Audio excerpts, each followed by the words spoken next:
அடுத்தது figure number 4 பார்க்கலாம். இது வரையும் போது மிரர் இமேஜாக அப்படியே வரைஞ்சிடலாம். ஃபஸ்ட்டு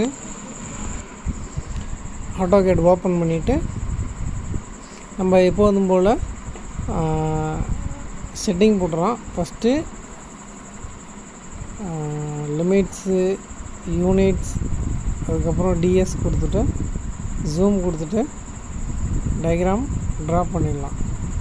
ஸோ லிமிட்ஸ் கொடுக்குறது அதே தான். 210,297 கொடுத்துருக்கணும், அதாவது ரைட் சைட் கார்னரில்.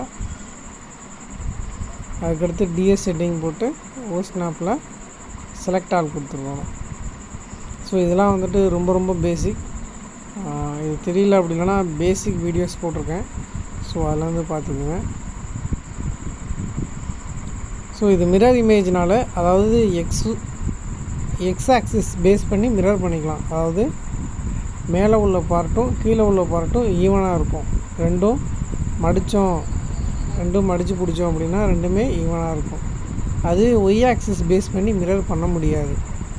இந்த டயக்ராம் பொறுத்த வரைக்கும் நடுப்பகுதியில் எக்ஸ் ஆக்சிஸ் இருக்குது, அதை பேஸ் பண்ணி மிரர் பண்ணிக்கலாம். அதாவது இந்த பாயிண்டில் வந்து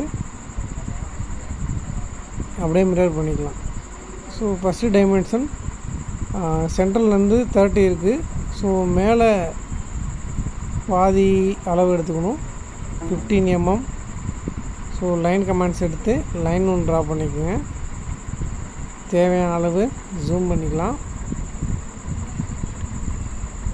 ஸோ அதுக்கடுத்தது ஒரு ஆர்க் ஒன்று இருக்குது.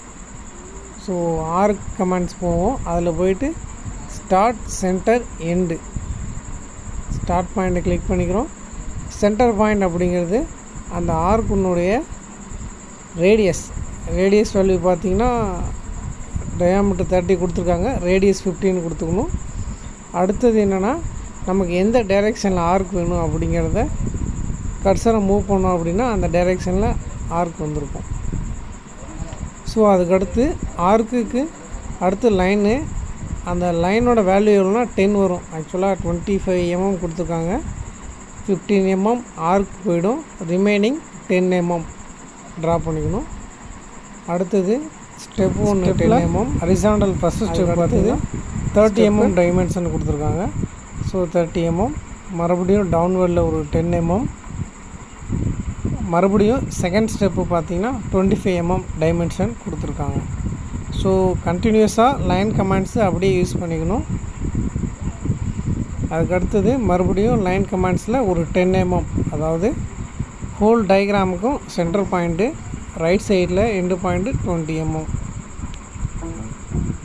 இதை வரைஞ்சி முடிச்சுட்டு இதுக்கு அடுத்தது என்னென்னா, நம்ம மிரர் பண்ணிக்கலாம். இந்த இமேஜை அப்படியே மிரர் பண்ணோம் அப்படின்னா ஆப்போசிட் சைடு வந்துடும். ஸோ இதில் மாடிஃபையில் பார்த்திங்கன்னா மிரர் இல்லைனா எம்ஐ அப்படின்னு சொல்லிட்டு கொடுத்துக்கோங்க. கொடுத்துட்டு எந்த இமேஜ் மிரர் பண்ணுமோ அதை ஃபுல்லாக செலக்ட் பண்ணிக்கணும். இது போல் அடுத்தது ஆட்டோமேட்டிக்காக கமாண்டில் மிரர் லைன் கேட்கும். ஸோ இந்த எந்த லைனை பேஸ் பண்ணி மிரர் பண்ணுறோம் அப்படிங்கிறத கேட்கும். நம்ம கர்சரில் அந்த ஸ்ட்ரைட் லைனாக நோட் பண்ணணும். இன்க்ளைண்டாகவோ இல்லை வந்துட்டு ஆங்கிளாகவோ இருக்கக்கூடாது. லைனு ஸ்ட்ரைட் லைனாக இருக்கணும். அந்த ஸ்ட்ரைட் லைனை நம்ம start point end point note பண்ணோம் அப்படின்னா நமக்கு ஆப்போசிட் சைடு இது போல் மிரர் இமேஜ் கிடச்சிடும். ஸோ இந்த டயக்ராமு இது சிம்பிளாக ட்ரா பண்ணிக்கலாம். ஸோ இதுக்கு அடுத்து உள்ளது சர்க்கிள் ட்ரா பண்ணணும், 2 சர்க்கிள். அது பார்த்திங்கன்னா செகண்ட் ஸ்டெப்பில் சென்டர் பார்ட்டிஷனில் ஒரு சர்க்கிள், அதனோட வேல்யூ பார்த்திங்கன்னா ரேடியஸ் 6 கொடுத்துருக்காங்க. ஆக்சுவலாக 2 சர்க்கிளுக்குமே ரேடியஸ் 6 mm தான்.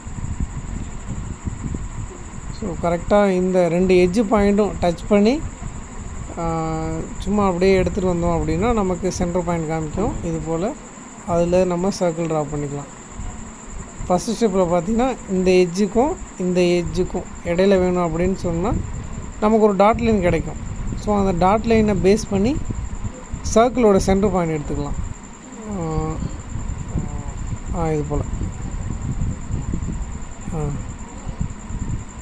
சென்டர் பாயிண்ட் இருக்கா, இதில் வந்துட்டு மைல்டாக ஒரு லைன் வரும். அதில் வந்துட்டு சர்க்கிளோட வேல்யூ டயாமீட்டர் 20 கொடுத்துருக்காங்க. 6 mm போட்டு அப்படியே சர்க்கிள் ட்ரா பண்ணிக்கலாம். அவ்வளோதான்ப்பா. ஸோ ரொம்ப சிம்பிளான ஒரு இமேஜ். இதுக்கப்புறம் யூஸ்வலாக நீங்கள் டைமென்ஷன்ஸ், அதாவது அளவுகள் நோட் பண்ணுறது, அனோட்டேஷனில் போனீங்க அப்படின்னா லீனியர் டைமென்ஷனில் அப்படியே டைமென்ஷன்ஸ் எடுத்துக்கலாம். ஸோ இது ஆல்ரெடி இதுக்கு முன்னாடி உள்ள டயக்ராம்லேயே பார்த்துருப்பீங்க. ஸோ ஜூம் இன் அவுட் பண்ணுறதுலாம் நீங்கள் கர்சர் மவுஸில் உள்ள பாலை ரொட்டேட் பண்ணாலே போதும், ஜூம் இன் அவுட் கிடைச்சிரும். நம்ம கன்வீனியன்ட்டுக்காக எவ்வளோ நாள் ஜூம் பண்ணிக்கலாம்.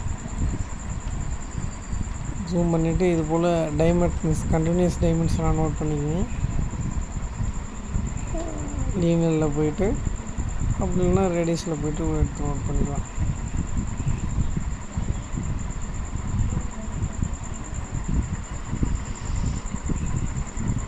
ஸோ இதில் மாடிஃபை பண்ணும்போது மேனேஜ் டைமென்ஷன் ஸ்டைலில் போனீங்கன்னா மாடிஃபையில் நம்ம டைரெக்டாக லைன்ஸு அதை கூட மாற்ற வேண்டியதில்லை. சிம்பிள் அண்ட் ஏரோஸில் போய்ட்டு ஏரோ சைஸு 5 mm கொடுத்துக்குங்க.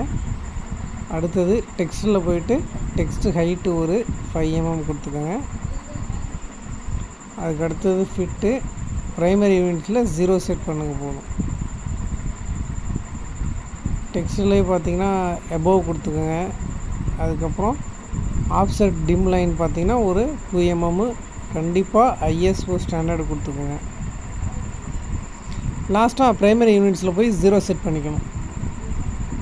செட் பண்ணிட்டீங்கன்னா ஓகே பண்ணிட்டீங்க. அப்படிங்கும்போது நமக்கு டயக்ராமில் டைமென்ஷன்ஸ் தெளிவாக வந்துடும். ஸோ அவ்வளோதான்ப்பா. ஸோ இதுக்கப்புறம் நீங்கள் டெக்ஸ்ட்டு யூஸ் பண்ணிக்கிங்க. டெக்ஸ்ட்டு யூஸ் பண்ணி உங்களோட ரிஜிஸ்டர் நம்பர் நோட் பண்ணிக்கோங்க.